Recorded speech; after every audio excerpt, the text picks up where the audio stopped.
2026 T twenty বিশ্বকাপের semifinal match Bharat বনাম south Africa. এটি শুধু একটি ম্যাচ না, এটি ক্রিকেটের মহামরণ। আবারও সেই মঞ্চ, সেই প্রতিপক্ষ। তবে এবার প্রেক্ষাপট ভিন্ন। ইংল্যান্ড ভাবছে তারা এডিলেডের সেই স্মৃতি ফিরিয়ে আনবে। ভুলে যেও না ব্রিটিশরা, এবার টিম ইন্ডিয়ার 11 জনের সাথে আছে 140 কোটি সমর্থকের গর্জন। এবং টিম ইন্ডিয়া যেভাবে প্রথম রাউন্ডে দেয়ালে পিঠ ঠেকে গিয়েছিল, সেখান থেকে যেভাবে কামব্যাকটা করেছে, আহত বাঘের মতো। আহত বাঘ যেমন থাবা দিয়ে শিকার করে, ভারত এভাবে কিন্তু শিকার করে আসছে জিম্বাবুয়েকে, ওয়েস্ট ইন্ডিজকে। এবার পালা ইংল্যান্ডের। কি হতে পারে আগামীকালকের ম্যাচে আলোচনা করতে চাই এই ভিডিওতে। তবে তার আগে বলে নিতে চাই, সাদাকে সাদা, কালোকে কালো বলিব। সাদাকে কালো, কালোকে সাদা বলিতে পারিব না। আর আইসক্রিম ব্যতীত কারো পা চাটিতে পারিব না। Hello viewers, it's me Roni bro, welcome to another new video. কথা বলছিলাম ভারত বনাম ইংল্যান্ডের ম্যাচ নিয়ে, যা আগামীকাল অনুষ্ঠিত হতে যাচ্ছে। সেমিফাইনাল ম্যাচ, ক্রিকেটের মহামরণ ম্যাচ। 2022 সালের কথা নিশ্চয়ই মনে আছে, সেই সেমিফাইনালের কথা ইংল্যান্ডের সাথে। যাদের মনে নাই তারা একটু মনে করে নেবেন। ভারত সেই ম্যাচে হেরেছিল ইংল্যান্ডের কাছে। জর্জ বাটলারের রিভার্স সুইপ করা যতটাই সহজ, ঠিক ততটাই কঠিন হবে ভারতের জাসপ্রীত বুমরাকে সামলানো। ব্যাটসম্যানরা ভালো ফর্মে আছে। ভালো ফর্মে আছে বলতে আপনার ঈশান কিষান, অভিষেক শর্মা, তাদের সাথে যোগ দিচ্ছে সূর্যকুমার, হার্দিক পান্ডিয়া, তিলক ভার্মা, লাস্ট দিকে আছে শিবম দুবে, রিঙ্কু সিং এর মতো ব্যাটসম্যানরা। ভারত আগের চাইতে আরো অনেক বেশি পরিণত দল এই মুহূর্তে। তবে ভারতের যে বোলিং ডিপার্টমেন্ট, সেখানে কিছুটা ঝামেলা আমার কাছে মনে হয় যে আমি দেখতে পাচ্ছি। সেটা জাসপ্রীত বুমরা এককভাবে নেতৃত্ব দিয়ে যাচ্ছে পেস ইউনিটে। জাসপ্রীত বুমরা যেভাবে শুরুতেই উইকেট এনে দিচ্ছে, কিন্তু জাসপ্রীত বুমরাকে দিয়ে শুরুতে বল করানো হয় না। জাসপ্রীত বুমরা তার নিজের শুরুতেই উইকেট এনে দিচ্ছে, কিন্তু টিমের শুরুতে বল করে দেখা যায় যে আরদীপ সিং, হার্দিক পান্ডিয়া এদেরকে দিয়ে শুরুটা করে, যার কারণে ব্যাটসম্যানরা সেট হয়ে যায় এবং কিছু রান করে ফেলে। সেই জায়গাটায় যদি জাসপ্রীত বুমরাকে দিয়ে অ্যাটাকটা শুরু হয়, আমার কাছে মনে হয় যে আরো বেশি এফেক্টিভ হওয়ার সম্ভাবনা আছে। শুরুতে যদি উইকেট একটা দুইটা জাসপ্রীত বুমরা নিয়ে নিতে পারে, সেই ক্ষেত্রে বিপক্ষ দল প্রেসারে পড়ে যাওয়ার কথা। কিন্তু সূর্যকুমার কিন্তু এই কাজটা করে না, যেটা আমার কাছে মানে ভালো লাগে না।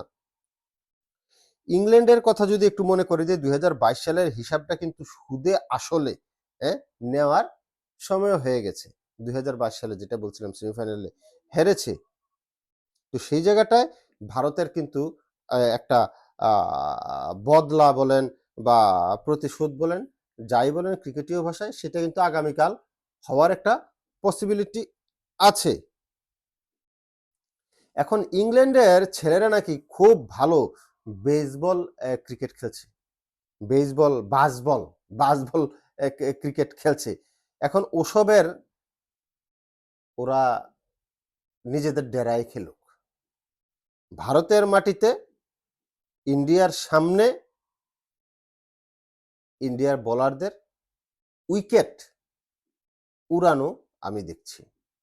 বিশেষ করে জাসপ্রীত বুমরা, যেটা বলছিলাম আমি।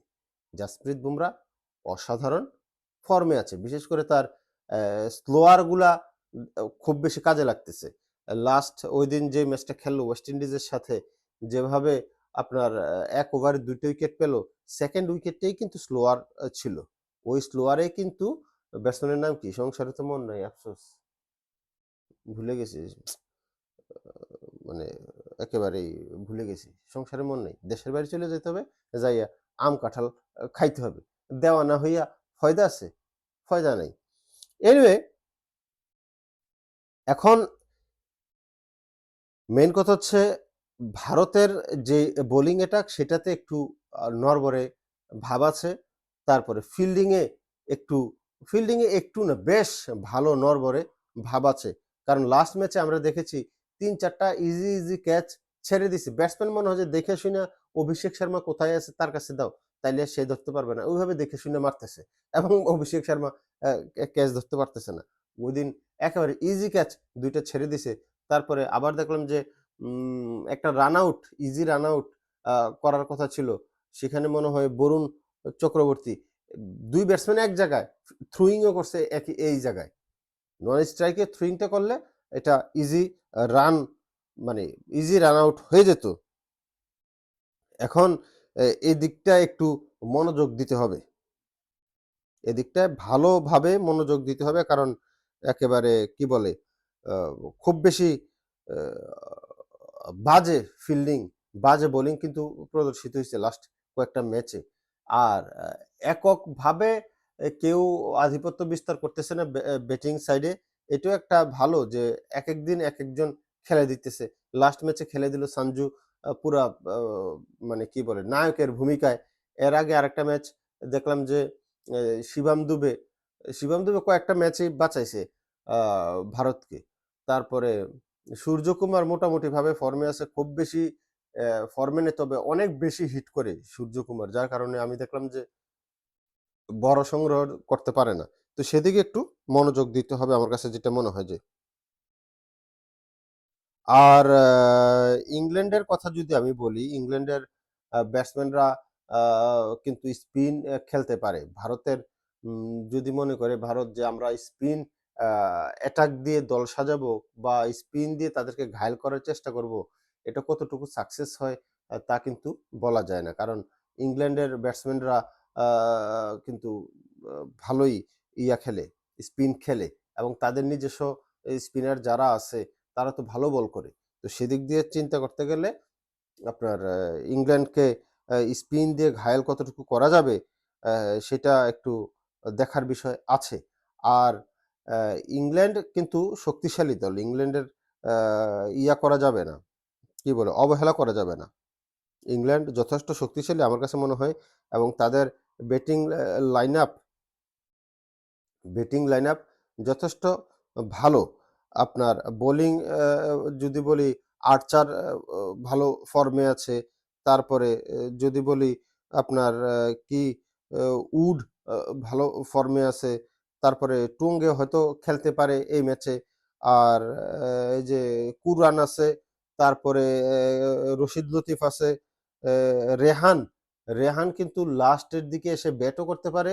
এই জিনিসটা মাথায় রাখতে হবে। সে কিন্তু ওই যে তাদেরকে সেমিফাইনালে আনার ক্ষেত্রে কোন একটা ম্যাচে জানি ইংল্যান্ডের সাথে নিউজিল্যান্ডের সাথে সম্ভবত একটা ম্যাচ ছিল যে উম জিতলো যে ওই ম্যাচটাতে রেহান কিন্তু অল্প কয়েক বলে ভালো রান করছিল। তো লাস্টের দিকে এসে তার কেমিওটা কাজে লাগে। আর হ্যারি ব্রুক আছে, তারপরে এটা তো যে বেথেল আছে, জস বাটলার তো আছেই, ডাকেট আছে। সবকিছু মিলিয়ে ভালো অ্যাটাকিং পজিশনে কিন্তু আ ইংল্যান্ড আছে। এখন তাদেরকে ঘায়েল করতে হলে সুন্দরভাবে শক্ত আ ভাবে প্ল্যান করতে হবে। যেটাতে তারা ফাঁদে পা দিবে এবং টিম ইন্ডিয়া জিতবে। দেখা যাক কি হয়। আপনি কি মনে করছেন? কে জিতবে? কমেন্ট বক্সে কমেন্ট করতে পারেন। ইন্ডিয়া নাকি ইংল্যান্ড? আর এই ভিডিওটা যারা দেখছেন, কোথা থেকে দেখছেন? কমেন্ট বক্সে কমেন্ট করুন। দেখতে চাই আমার ফ্যান ফলোয়ার কোন জায়গায় ছিপায় ছাপায় লুকোই আছে। সংসারে তো মন নাই, সাবস্ক্রাইব তো করেন না। পেজে লাইকও দেন না, ফলোও দেন না। আফসোস, দেওয়ান হইয়া ফয়দা আছে? আম কাঁঠাল খাইতে হবে।